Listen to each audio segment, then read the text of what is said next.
What is up, everybody? It's your girl Jada Reeds here, aka Diamond, back with another video. And today we're going to be talking about books that I've read that I haven't had a chance to speak to you about on this channel.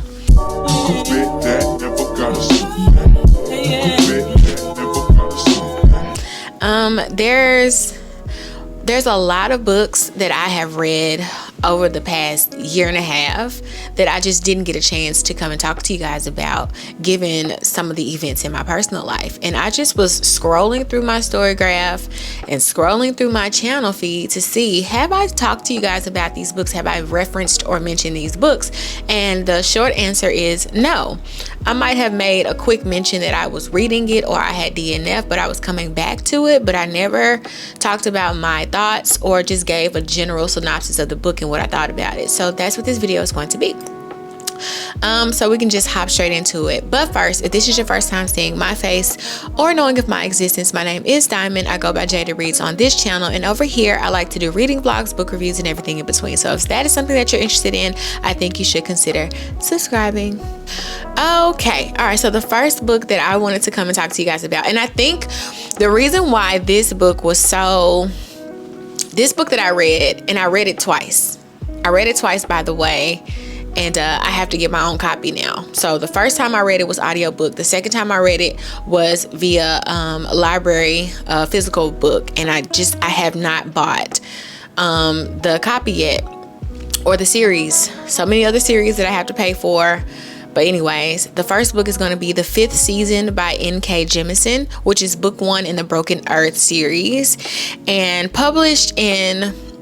this book was published August 4, 2015, and it also won the Hugo Award. I believe that is a prestigious science fiction award, and I think the other two books after this book also won the Hugo Award because the book is fantastic, okay?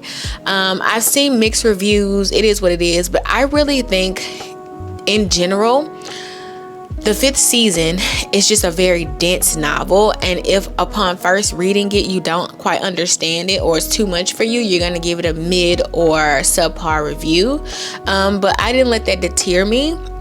I was like, by the end of listening to the book on the first go round, I was like, I definitely have to read this with my eyes for a second go round.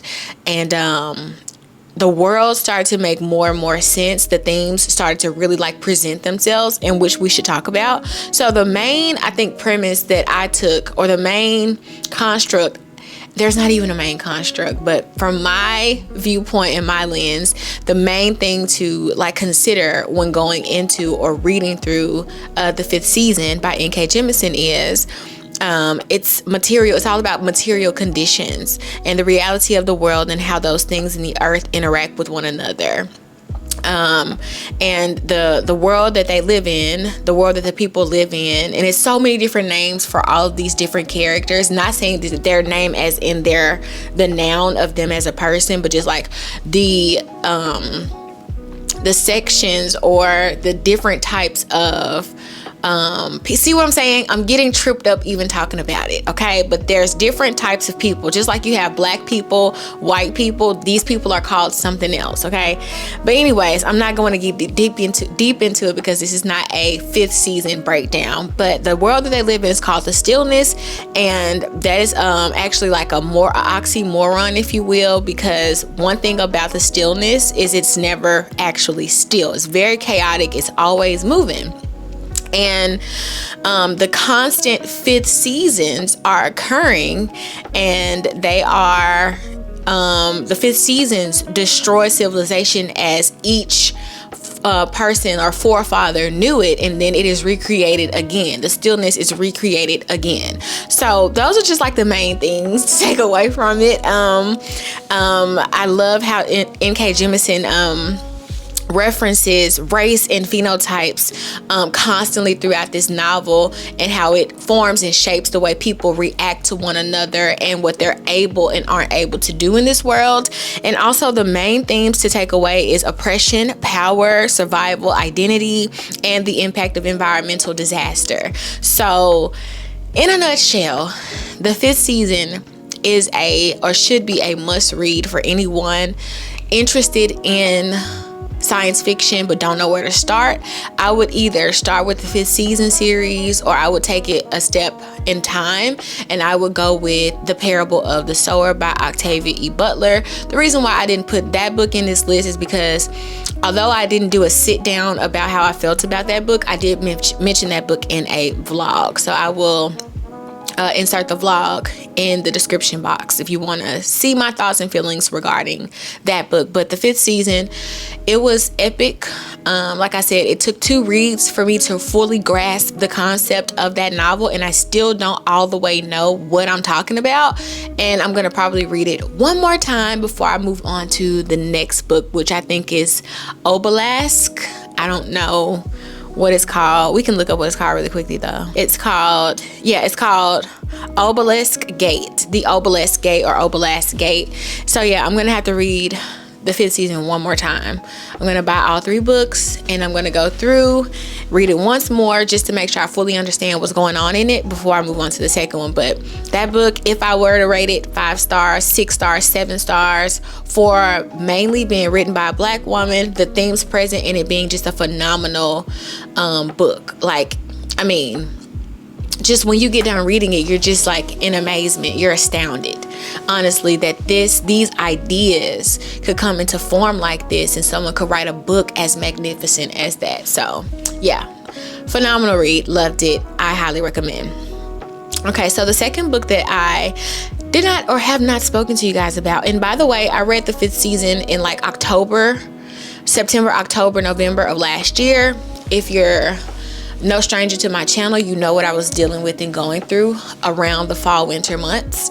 So it's no surprise why I have not spoken about this book. And it's going to be a few more books that are in those months that I read. So another book that I read, I actually read this book in 2023 when it came out, or somewhere around that time, and that is, it came out in April. I read it in like September, October of 2023, and that's Romantic Comedy by Curtis Sittenfeld.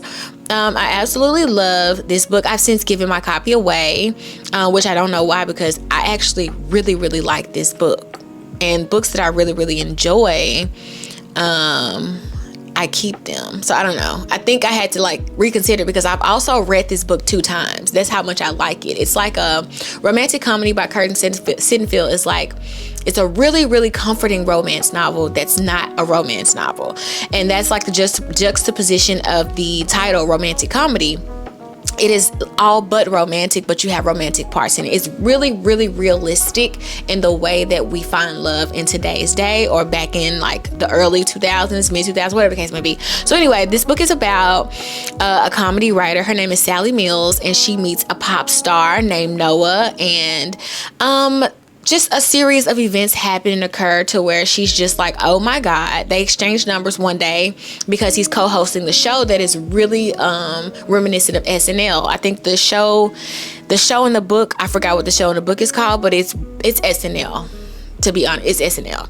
So anyways, it's about her and him and how they randomly hit it off. He was co-hosting the show. And so what happens is it's a series of phone calls, because they live in different states, and in these phone calls they're getting to know each other first, just surface level, and then they dive deeper, because what happens is the entire time that Sally is talking to Noah, she's thinking that it's friend vibes, and then a conversation ends up happening with them on the phone, and Noah is just like professing that he's like really into her. And when he comes into town, he wants to see her. And then she's just like, okay, he wants to see me, but is it a date? And it's just like so cute, so sweet. And above all else, Curtis Sittenfeld is a very accomplished writer. And a lot of her prose in romantic comedy is extremely considered in a way that she doesn't, even though it's a romance novel, she doesn't spoon feed the reader in ways that other romance novels do. She assumes that you are smart, and I really enjoy writers like that. Although one of my other favorite writers tend to spoon feed us a lot, Sally Rooney. But anyways, I also like when an author knows that you're intelligent and you're reading a romance book, but it's not completely void of depth. Okay, and I think that's really what I really love so much about romantic comedy. And it's a lot of themes of depression in this novel, of grief, Did someone die? I don't know. But anyways, romantic comedy was excellent. It was a brilliant book. Of course, all romance readers should read it, but even if you're not a romance reader, you should try it out. It's really great, great novel that I really, really enjoyed. One of the notes that I have here is the title romantic comedy is a juxtaposition to the real life act of falling in love, with it being very complicated, hard to grasp, and the complexities of self-perspective and the worldview of others, aka the really hot guy going for the average woman, which almost never happens in romance books or in real life. So yeah, that's kind of like in a nutshell romantic comedy, and I really like that book and I recommend it to you. So another book, and this is not a book, it's a series that I have not talked to you guys about.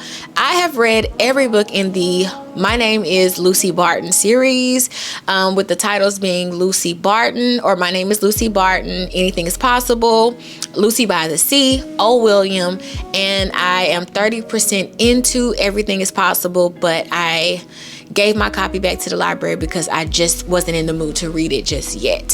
So yeah, like, who would have thunk it, right? I'm reading Elizabeth Strout. Elizabeth Strout is well known first for her book Olive Kitteridge, which was also turned into a movie on HBO, and I watched it and I really liked it.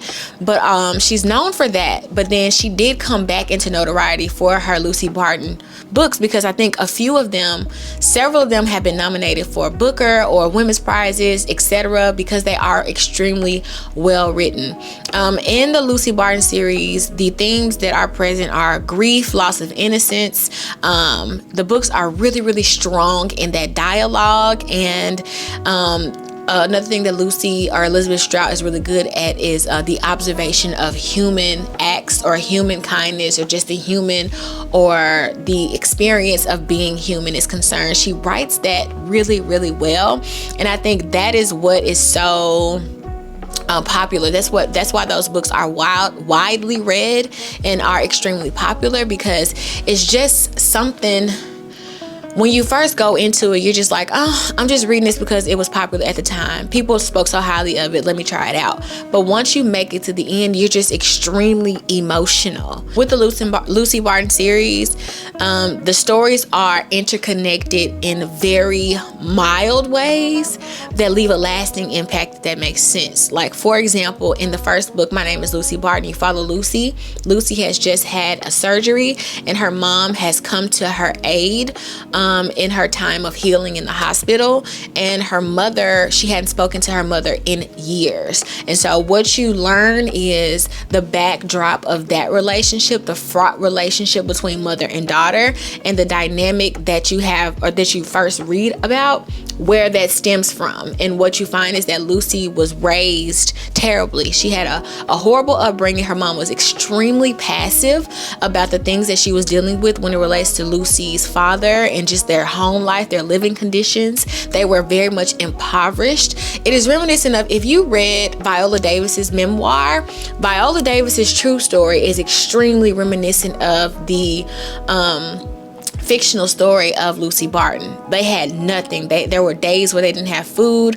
Lucy was not bathed, and it was just a host of problems. And it was called the Amgash trilogy or something like that, because the books take place in, Lucy currently is a writer living in New York, but she's from Amgash, Illinois. And so you learn about what happens a lot in these small, close-knit towns, and the town is Amgash or Amgash. And so anyways, to make a long 5-book story short, is the basis of this is just the stories in each novel being linked ever so slightly, and the connections are subtle, but the effects are lasting, and they're deeply intertwined. And also the prose of Elizabeth Strout is stunning to me, and you'll be very emotional, like I said, at the end of every novel. This is an author that I never would have thought that I would love so much, because like I said, I've picked up every book in the series, and every book does not disappoint. So if you're looking for something very subtle, very that will leave an impression on you long term, you will think about these characters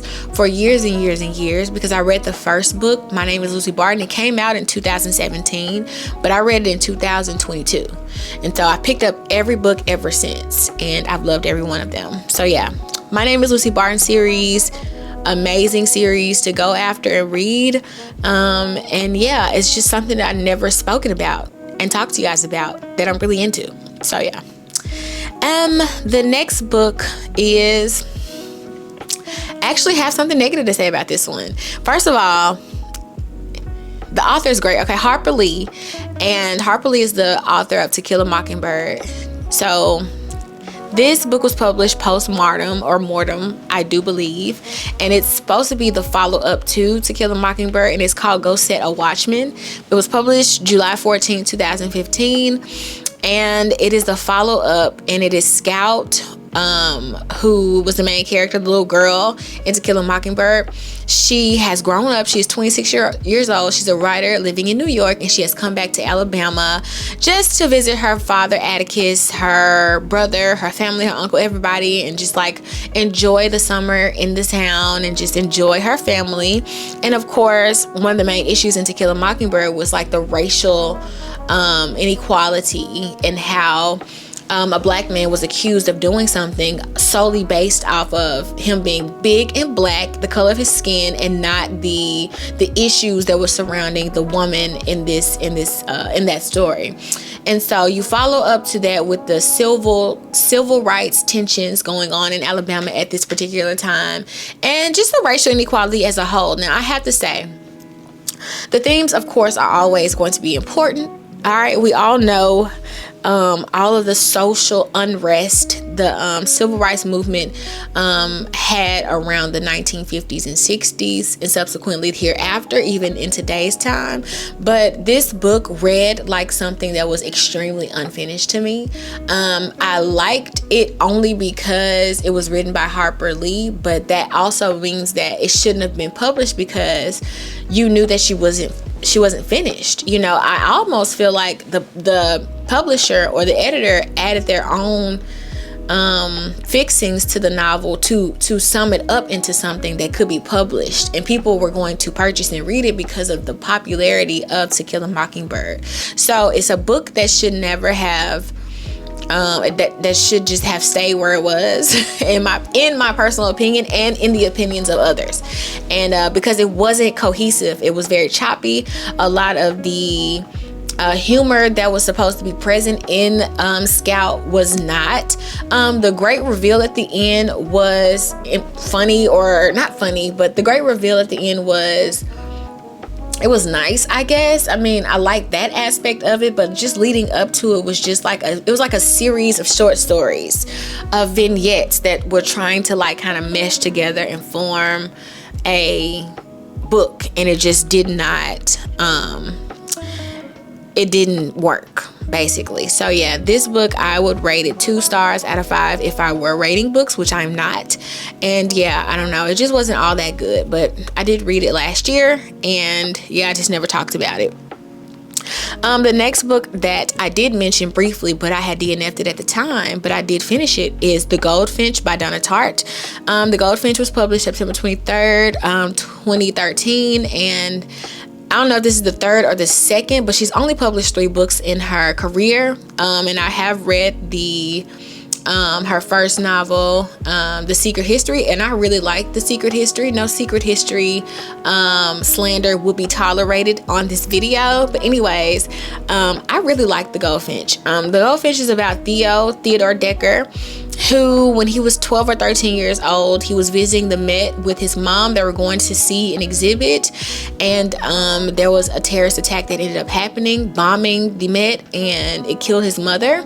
And while or during the time that it was happening, the last picture that he looked at was the goldfinch, and I forget who the picture is painted by, but he was obsessed. He had been obsessed with it ever since that day. And it's not a spoiler to let you guys in on the little secret, is that he did end up taking that picture after running out of the museum, and he ran home. And the story is just that. It is very reminiscent of the books that you read where there's kind of like a lost child or orphan child who finds family.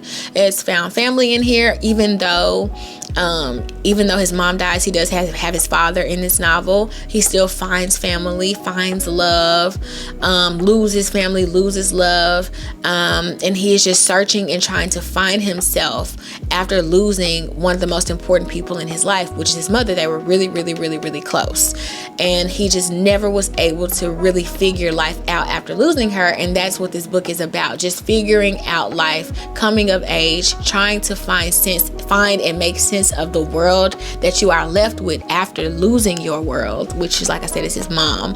And it's 800 pages, and like any 800-page book, you develop a sense of closeness with these characters because you spend so much time with them. So it's hard to say if the book was actually good all the way through, but all I can say is I was invested in Theo's story throughout the entire book, which made it a phenomenal read for me. Of course, there's probably some parts in there that fell a little bit flat, but in the greater or grand scheme of things, I thought it was a very accomplished novel. I thought it was very good, very interesting. It's reminiscent of like a Charles Dickens. They even say that, Great Expectations, because of Pippa, the love interest in the story. Pippa, that's Pippa's name in the Great Expectations. So of course Donna Tarte took bits and pieces, and I said in my last video, authors are always in conversation with each other in all the books that we ever come across, because you learned from the greats, and so you reference them throughout your work, because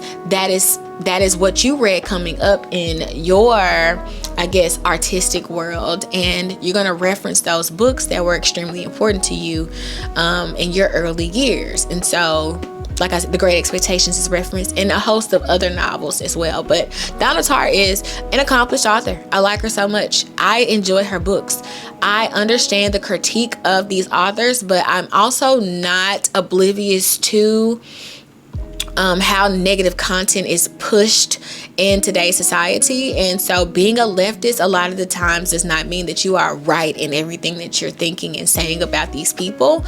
And I have made the legitimate choice to separate the art from the artist depending on the offense. And so for me, certain offenses of Donna Tarte is not going to warrant me canceling her and not reading her books. And I enjoyed The Goldfinch a lot, and if I was to rate it, it would be 5 stars.